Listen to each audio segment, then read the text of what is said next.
Makulay, enggrande at puno ng musika. Ito ang eksena sa bayan ng La Trinidad Benguet noong Sabado, March 21.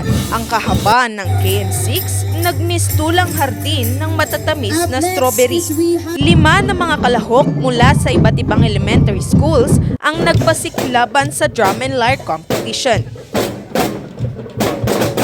Buhay rin ang mayamang kultura ng bayan sa 6 na cultural groups.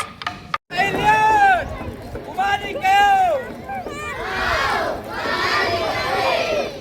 Ang mga ito, isa sa mga na-enjoy ni May, lokal na turista.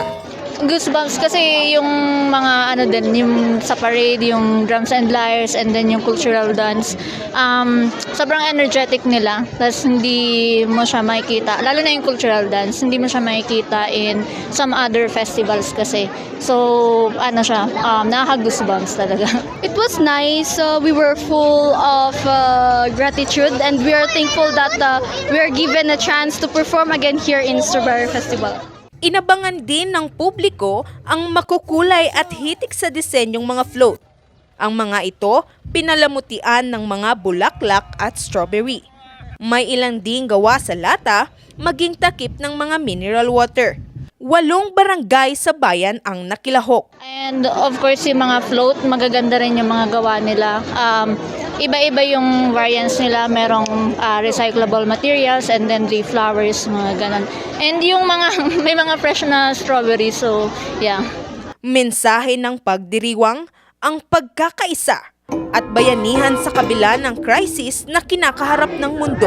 It's well good considering that the Strawberry Festival, alam naman natin na it was founded, na this is a community festival, na ang gusto lang natin gawin is to unify yung ating community for it to have a harmonious relationship with one another, and at the same time, suportahan yung ating local government unit.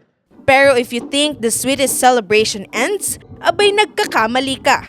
Dahil pasilip pa lamang daw iyan sa isang buwang selebrasyon ng Strawberry Festival. Inaabangan na rin kasi ang Triple Giant Strawberry Cake na target pagsaluhan ng libo-libong mga residente at turista sa March 29. Tema ng selebrasyon ngayong taon, Limitless La Trinidad, Heart, Harvest, Harmony.